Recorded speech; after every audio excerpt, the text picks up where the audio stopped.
Welcome back to another fun-filled Saturday video here at Coriander Quilts. I was just now trying to kind of organize things a little bit because I have a lot to talk about today, so I was deciding what is the best order to share all of this with. We had such a fun viewer question. Someone asked about the making of a fabric line. So that's going to be a majority of today's video. I'm going to be talking about how I design a fabric line from start to finish, which I personally am fascinated with the whole fabric design, how fabric gets to be made from initial sketch to final fabric. So I'm excited to talk about that with all of you. And I had been also promising the video demo of how to fussy cut that new ruler I had chatted about. Where did I stack him out? See, here we go. I had talked about this new ruler that I tried, this Omnigrid fussy cut ruler. I tried this out for fussy cutting my new panel squares. So I'm going to be demoing that. Bloom fabrics are just starting to ship to quilt shops, so I want to make sure that you guys have that information. If you wanted to make one of these fun panel quilts that I've designed. So we're talking about that today. And I have the Scrappy Irish chain quilt, which arrived back to me from my quilter. I chatted about that last week. I haven't opened it up yet. I took it out of the box, but I haven't looked at it. So I'm going to show that too. So all kinds of fun things today. So stick around.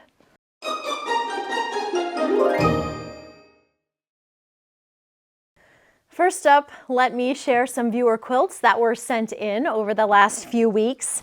From Janny M. She says, "Hi Cori, sharing the baby quilt I made for a donated quilt to a NICU in Salem, Oregon. It came out so cute, I almost wanted to keep it. Then again, I want to keep all the quilts I make. The free pattern was from Fat Quarter Shop, but I can't recall the name to save myself." If any of you know the name of that free pattern, be sure and leave it in the comments. I poked around a little bit over on Fat Quarter Shop this morning before filming the video, but I didn't have time to go through all of the pages of free quilt patterns that they offer. So if any of you recognize that one, let us know the name of it, because that is a cute one. Those fabrics that Janny used are from the Peachy Keen fabric line. And then the next quilt I'm sharing is also made using Peachy Keen fabrics. This was sent in by Nikki B. "Hi Cori, I enjoy watching your videos each Saturday. I'm currently working on the Callie & Co. block of the month using my scraps and Sweetly Shining, but I wanted to show you a quilt I made last year using your Peachy Keen line. I used the Sherry and Chelsea Brightly pattern for this quilt that was given to my son's best friend in honor of her wedding. She asked for it to be done in the blues, peach, and gray, which left me with all the greens, my favorite color. I'm attaching a picture of the quilt along with another one of the happy couple on the left and my son on the right." Well, that is such a pretty quilt in those Peachy Keen fabrics too. I have one more quilt to share sent in by Kari G. She says, "Hi Cori, I just wanted to share a recent finish that uses a scaled down version of your Scrappy Heart block. Thank you for putting these Scrappy blocks out into the world. I started watching your YouTube channel several months ago while sewing in my quilting studio and love your energy.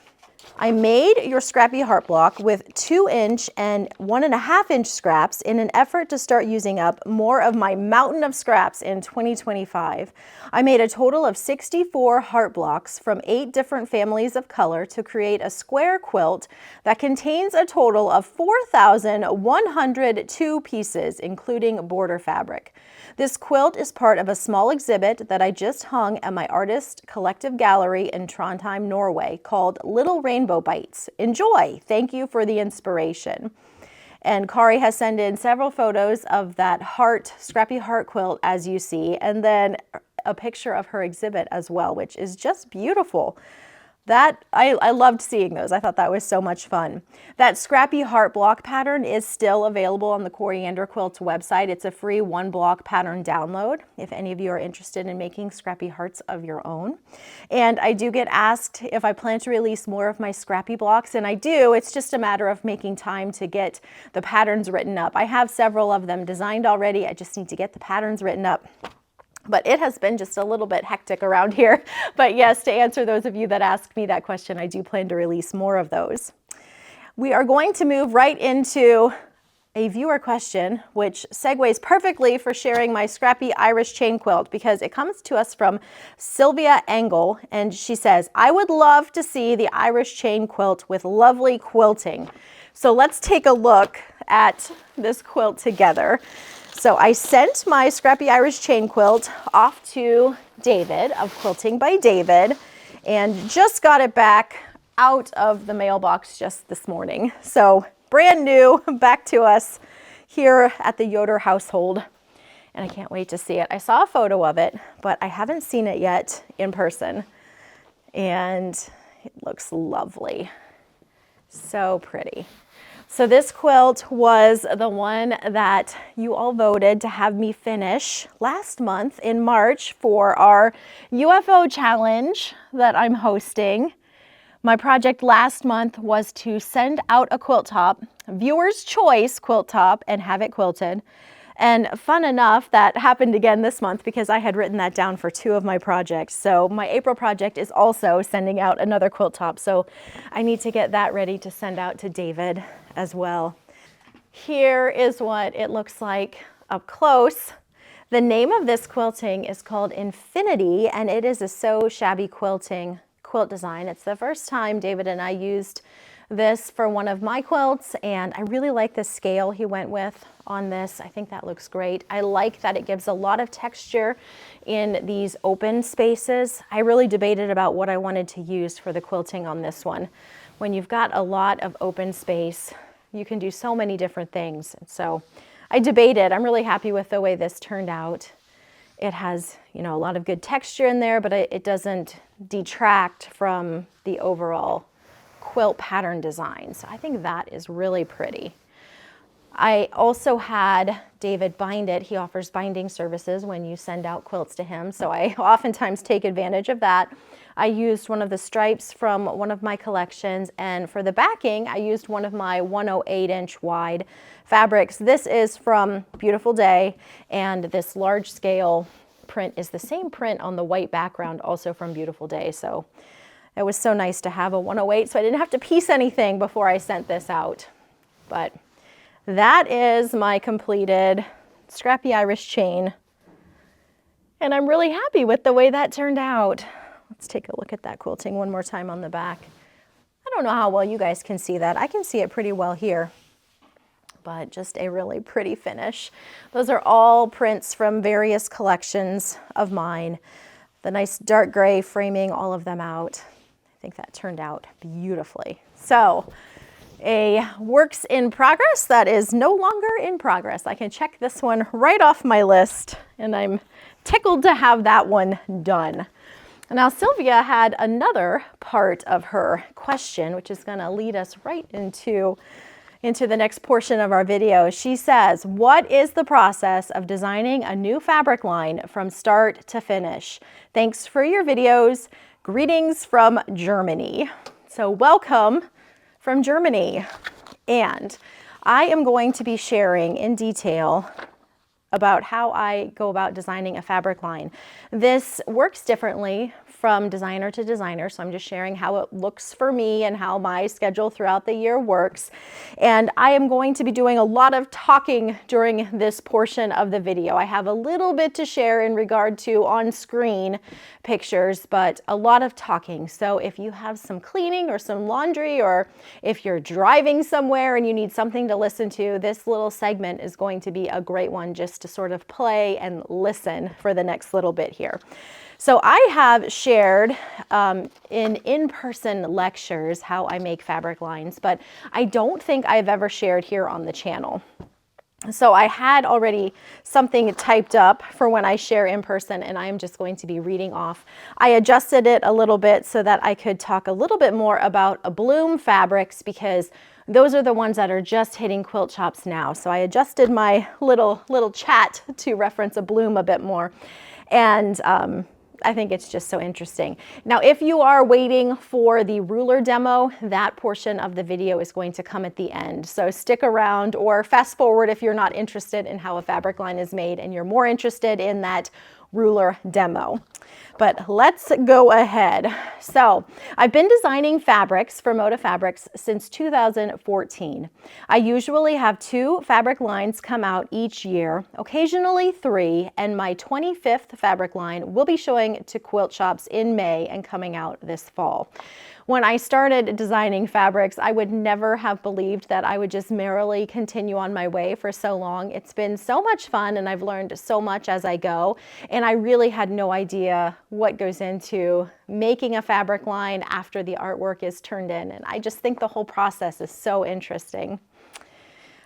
Today I'm going to be sharing how I approach designing a fabric line and what goes on behind the scenes to get those fabrics that you love into quilt shops. Bloom fabrics are just starting to arrive into quilt shops now. I originally chatted with my friends at Moda about a follow-up line to Apricot and Ash at Quilt Market the fall of 2023. The first thing I decide on is the color palette that I'd like to work with. This was pretty easy for a bloom because I knew my palette was going to be the colors I used in Apricot and Ash. I also knew I wanted to add back in one of the colors that I had originally used in Apricot and Ash that ended up being cut from the line, that beautiful aqua shade. Now I pulled my bloom prints right here so I could reference them as I was talking to all of you. But since I'm saying something about that aqua, I wanted to show you this aqua, and I had chatted about this, it's in a video, but it's been a little while. This aqua was originally in the Apricot and Ash line, but we ended up pulling it because Apricot and Ash was a fall line, and this color tends to make it feel more springish. So when I was debating about doing an Apricot and Ash follow-up, I knew that I wanted to bring the aqua back, and it worked so well for this line to come out now because with a spring line, I can bring that aqua back. So that is the aqua that is in a bloom that ended up not being in the Apricot and Ash release. I tend to approach my colors in 2 different ways. Either I am working on a line with a lot of colors, almost the whole rainbow. This would have been similar to what you saw in Callie & Co., where we have all of the colors. Many of you are working with that collection for the Callie & Co. Mystery Block of the Month, and it's just full of all of the colors. So I'm either working with a lot of colors or I'm working with just a few colors from that rainbow. I like working with warm, fairly saturated, but not primary shades, along with gray. I really like the way gray balances out the warm colors I like to use. I've only had 2 fabric lines in all of my years of designing that did not have gray in it. Coriander Seeds was one of those lines. That's my white on white line. And then Sunwashed also did not have gray in it. I'll often do a rainbow of color in one line, followed by a more limited palette in the next line. After I decide on the palette that I'd like to use, I start designing the main floral for the line. There was only one fabric line that I didn't design the main floral first, and that line was Pepper and Flax. That was the 5th line I designed. But for all of the others, the main floral came first. I'll begin by sketching a variety of flowers to get the feel for the direction I'd like to go. The colors I am planning play into the flowers I am drawing. I have some examples here that I will show as I chat. So for Beautiful Day, because it had so much pink and red in it, I also knew I wanted to go with a rose for that main floral print. Buttercup and Slate had more of a wildflower feel with daisy type flowers. So those were the sorts of flowers I was sketching for Buttercup and Slate. And then Cozy Up is a fall line. And so for Cozy Up, I wanted flowers that had more of a fall vibe, like mums and sunflowers. Hollyberry, I didn't grab Hollyberry, but I know right where she is. Let me grab that. Let's see, here at the top. All right, so Hollyberry is a Christmas line. And so I knew I wanted flowers that felt more Christmassy, so more poinsettia type lines and pine and holly. For a bloom, I wanted flowers that felt similar, but not the same to the flowers that I drew for Apricot and Ash. So let me pull over the two main floral prints, one from Apricot and Ash and one from A Bloom. So this is Apricot and Ash right here. And then this is A Bloom right here. So I wanted two flower situations that felt similar, but not exact, so that it would lend itself nicely to a follow-up line. After I have a bunch of flowers and leaves sketched, I will redraw them into my computer. That's where I will color them, resize them, and make multiple versions of the same flower. Once I have a bunch of flowers, leaves, vines, etc. drawn, I will start building my fabric. Fabrics are designed in repeat. Now, here's how you can imagine how fabrics are designed. I don't know if any of you have ever played those little, I think they're called square scrambles or something to that effect, where you have 9 tiles and you have to match up all of the, we had a cat one when I was growing up, so we had to match all of the cat heads on this square to the tails on the squares beside it and above it and below it until you had everything matched up. That's essentially how fabric repeats work. You design in a square, at least I design in a square. Different designers are going to do this a little bit differently, but I am oftentimes working with a 12-inch artboard on my computer, and I'll start laying out all of my pieces on my 12-inch square, and then I need everything to match up on the top, the sides, the bottoms, when it's all tiled out, so everything matches just perfectly. So I will start playing around with my flowers, my leaves, my vines, all of those little, when you're looking at the fabric, all of the little pieces that are going to be going into that fabric. I'll start laying those out on that 12-inch square. And then I will, as I am working, see how my repeat is working out. So you don't want any noticeable lines or overlapping things that aren't pleasing to the eye as you're working. So I'll be working on the print and then also looking at it, how it would look on a bigger yardage pieced size of fabric. And then I'll adjust leaves, rotate flowers, put little bits and bobs in wherever they need to go until it's all just pleasing to the eye. There's no strange gaps in the fabrics as it repeats or pattern repeats that don't look nicely. And then once I am mostly satisfied with my main print, then I start working on the complementary medium scale florals as well as the small scale florals. And then I follow those by the simpler prints. Typically, the smaller scale prints use fewer colors, so I'll need to pay attention to how well everything contrasts. Once I have a full set of prints, usually I design at least 9, often more than that because I cut things out and change things as the line starts to take shape. Then I start to add different colors. I'm often designing on a white background, so I will want to see how everything looks on a different background color. One of my lines will typically have about 7 or 8 different prints, and each of those prints has 5 or so different colorways. For example, if we look at some of the prints in A Bloom, let me pull my prints back over here. You can see, we don't need Scrappy Irish chain up here anymore. You can see how we have different colors of each of these different prints. So we have the little birdie print here, the birdie print here.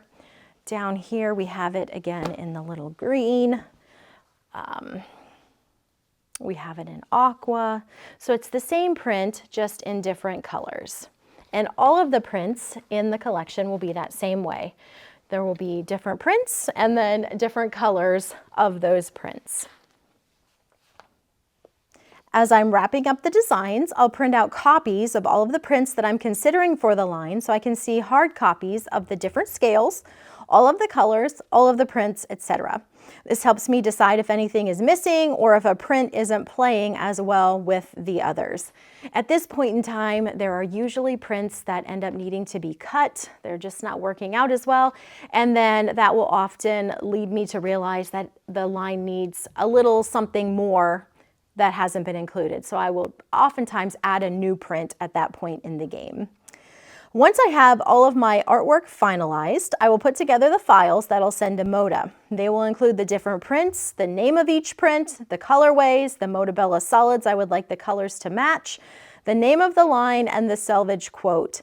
In addition to the files I turn in, I also make a line at a glance PDF so I can see all of the prints plus all of the information I'm including quickly. And I have printed out my A Bloom line at a glance information. So this is what I was just talking about. This little guy right here, this PDF, and I will turn this in addition to the individual files. So the first page is going to say the name, A Bloom, in the font that I would like that to be in. My name, the little selvage print I would like used, and then the selvage quote. These are all of the Motabella solids, colors, and names.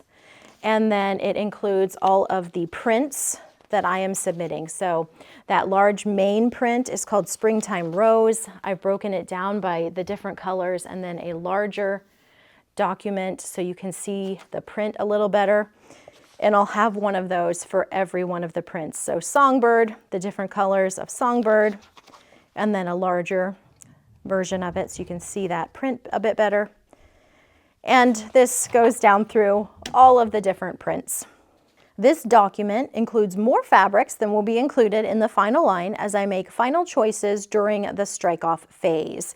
So I like to just turn in a bunch of things, a bunch of colors, so that I can get a feel of the collection. But then once I start seeing strike-offs, I narrow things down further. I turned in my A Bloom fabric line to Moda on November 6th of 2023. The next thing that happens after that is I will get back from Moda what are called solid strike-offs.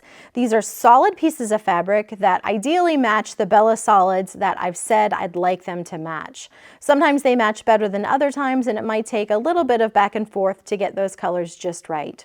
On December 12, 2023, I got an email from Moda that the solid strike-offs were on their way to me. They arrived a couple days later on December 14th, and on December 18th, I emailed back my choices for the colors. I always think it's so interesting to look back and see exactly what dates. I save my email correspondence when I'm working on collections, and I think it's fun to see the dates that things were turned in, when things were finalized, and how quickly different lines moved along, or some lines take a little bit longer. And I can also see any comments that I might have made. Sometimes I might get a solid strike off for a green shade, and I might say, oh, this is a little bit too yellow. Can we add a little bit more blue to this shade? Oh, this shade is just a little bit darker than what I would prefer, or there's too much contrast between these two colors. Different things like that are what is happening during this solid strike off phase. We're kind of fine-tuning the exact colors that are going to then be used for the print strike offs. After the solids are finalized, the mill will start working on what are known as print strike-offs. And this is where they take the colors I've chosen and make the prints for the collection. On January 30th of last year, 2024, I got a message from Moda that the print strike-offs were on the way to me. I'll typically get about 80 or so print strike-offs to narrow down to around 32 or 40. Once I have my picks settled, I will send them back to Moda, and they'll make the final call on exact prints to include in the line. Sometimes they leave things as I've chosen, and sometimes they might suggest a change. With A Bloom, they agreed with the choices that I had made for the prints. After the prints are finalized, I will start working on the patterns for the line shortly after that. For A Bloom, the prints were finalized by February 13th, 2024. And all of the patterns and quilts were finished when A Bloom began showing to quilt shops the fall of 2024. Quilt shops placed their A Bloom orders during the selling period, and then Moda places the fabric order based on what the quilt shops order. I think here it's important to note that sometimes I've heard people say, oh, they wish that their quilt shop had gotten in more of such and such a fabric, or they didn't order such and such a fabric and now we can't get it. It's very important to let your quilt shops know if you see a fabric line that you like, to let them know that you like it so that they can get their orders in during that selling period, because that is how Moda bases what they order. It's based on what the quilt shops order. So if quilt shops aren't aware that they have customers interested in purchasing guessing they might not be ordering those fabrics, and then they're not in the quilt shop. So if you have an opportunity, if you hear, hey, a bloom is showing to quilt shops now, let your favorite shop know. That's why we're telling you that, so that if you want to see it in your local quilt shop, you have an opportunity to let them know before that selling period closes. And then one interesting thing to note is that during this whole cycle of creating a bloom, so we started back in fall of 2023 is when my very first little chitter chatter about a bloom started with Moda, fall of 2023. So during everything I just read to you, I would have had 2 other fabric deadlines going on at the same time. One spring of 2024 and another fall of 2024. So the fabric lines would be in various stages of production throughout the year. Some of them just getting turned in, some of them going through those strike off picks. And it's just so interesting. It's a constant circle of designing fabrics, patterns, making quilts, and it really keeps things interesting to have so many different tasks throughout the year. Everything keeps moving, but nothing overlaps too much unless there are 3 lines in a year, and then it can get a little hairy. Usually if there's 3 lines, 2 of those lines are pretty close together, which means there's a lot of design happening both initially and then also during the quilt pattern design phase of things. So it can get pretty hectic with a 3rd line thrown in there. That kind of sums up the making of a fabric line. And I think it's really neat. If you have any questions about that, I am always happy to answer questions about how I design and how things work for me, but it is different than how other designers design. Whenever I talk with my other Moda friends, we all do things just a little bit differently, and it's just fascinating. I think the whole process is really interesting. For those of you who have heard my story about how I started designing fabric, I started designing fabric, but the very first thing I started doing was buying fabric. I started buying fabric before I knew how to sew, before I had ever made a quilt, because I just loved fabric. I love so many different kinds of fabric. Super traditional is kind of where I started. I still love those fabrics. I like these kind of middle of the road designs that I create, and I started buying the fabric because I loved it. And so when I began designing fabric, did I say that wrong? I started designing fabric because I loved fabric, and the whole process just intrigues me. I think it's fascinating. So I hope you liked that little peek into the fabric design portion of things. We are going to move right into that ruler demo that I talked about. Let me make some space here. And yes, if you do have any questions about any of that fabric spiel, just let me know. Leave those in the comments and I will do my best to answer. Again, I can only answer based on my experience. So if you're asking me a different way of doing things, I might not have the best answer, but I'll do my best to answer what I can. All right, I used a new ruler for my panel this time around. I have had different fabric lines that have featured a panel for a number of years, and I always like to have a really good way to fussy cut those panels down. And in the past, I've typically used whatever square ruler works best for the panel. So maybe an 8.5 or a 10.5, a square ruler that I can easily see through and then just cut exactly what I needed.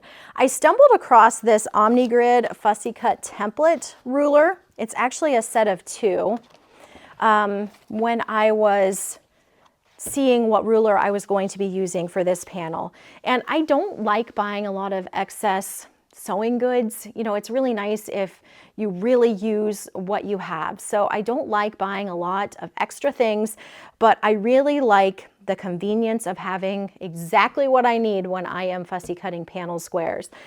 Panels don't always print exactly straight, and so I want to be able just to cut them as straight as possible, as easily as possible. And it works great if you have just what you need. But I wanted to try out something different, and I needed a size that I didn't previously have for this panel. So for this panel, I wanted to cut everything at 7 inches square. Now you could cut them at a few different sizes, but 7 inches was what I wanted to utilize for this pattern. I don't have a 7-inch square ruler, and so I started looking to see what my options were, and I came across these Omnigrid ruler. It is, as I said earlier, the Omnigrid Fussy Cut Templates ruler. It comes in a pack of 2, and I have this black notebook here because I want to show you how it looks. You can't see these frosted lines Let me tip this, see if I can get that off of there. There we go.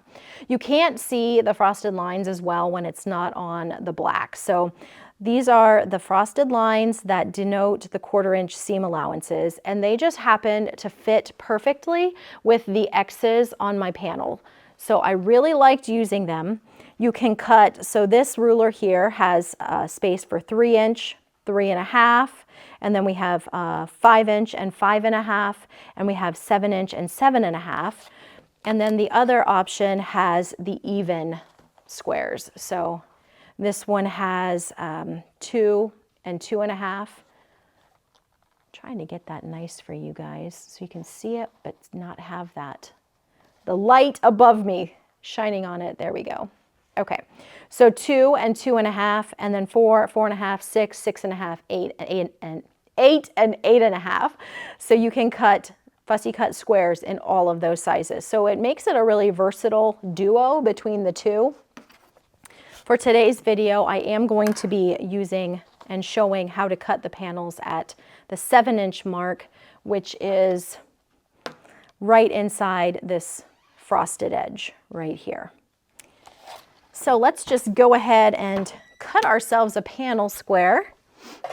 The way these work is you're going to, at each of the corners of the different sizes, there is a little dot, a little hole that you can mark exactly where you're going to want to cut. So let's just mosey ourselves over here to this guy. So if I wanted to cut out this little panel motif at 7 inches, that means it's going to be finishing at 6.5 inches. I would center. It has a really nice plus right here to center. I can center that. And now I know this isn't showing up for you all, but my frosted pieces are laying, and I can really nicely pivot my ruler how I need to so that it lays very nicely within this 7 inch square. So I am going to just line it all up really nicely so that my motif is straight horizontally as well as vertically. And I am just doing that by paying attention to where that frosted section runs. I'll slide a little piece of the black in so that you can see a little bit of the edge here, which I think will help you see. So here, if I put that black in here, and I center this up here, the frosted section you can see is running right here. And so I can make sure that it's also running really nicely through my X's here. And then I can also go all the way down through and make sure that it's running nicely through all of the X's. It just happens that the X's fit very nicely. I'm trying to see what my notebook says. Oh, it's just my works in progress list. Sometimes I have to be careful that I'm not giving away too much. Sometimes I'll have little lists made of things that you guys don't know about, but that was a safe one. So here I can line everything up here. And this I'm really happy with. So then you just mark your little dots in the corners.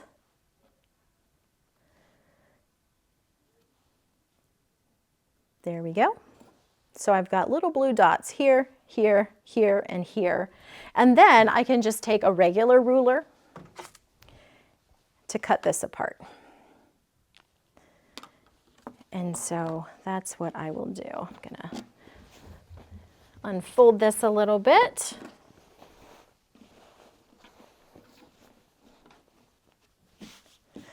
And then I will line up my blue dots here and here. And then I'm going to go just beyond the blue dot up there at the top, be a little bit further, like that. And then I'm going to go from these two dots. I'm just kind of centering my ruler right in the center. You could also use a pencil dot and do a finer dot if you wanted to. Move that out of the way. And then I can do these next two.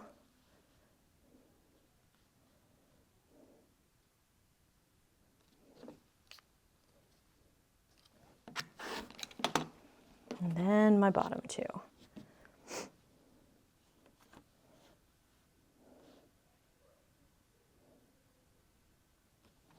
Right about there.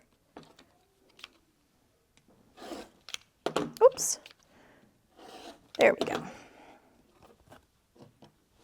And then that is what your motif would look like once it has all been cut. And then you would just repeat that for however many panel squares you wanted to cut out of your panel. Now you can see, cutting at 7 inches, I could go a little bit bigger if I wanted to, but I liked the 7 for the specific patterns that I was working on. And just repeat until you have what you need. So I really did like that ruler. I know I'll be using that again. I like the versatility of it. This gives me a lot of options. So I can cut 2 inches all the way up to 8.5 inches at every 1/2 inch, which gives you a lot of versatility with what you are fussy cutting. And you could use this, you know, if you wanted to fussy cut fabrics down into like charm square sized or even mini charm sized, if you just wanted to fussy cut for an I Spy quilt, something like that, in a variety of sizes. I don't know. I just thought they were really, really handy. Definitely a lot more versatile than just maybe an 8.5 inch square specifically for cutting panel squares. So that is my little Omnigrid fussy cut templates demo. If you have this ruler, let me know if you use it and you like it. It was the first time I saw it, the first time I used it, and I was really happy with it.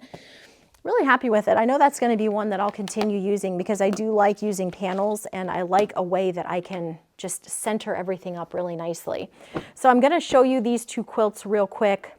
This one is Yesteryear, and these are both using the panel from A Bloom and then various fabrics from A Bloom. Make sure I have this going. There's a basket block. Oh, see, he's right there at the top. So he goes the other direction. But just a really easy way to showcase that panel. And then you need to, you know, cut those down to the size you want.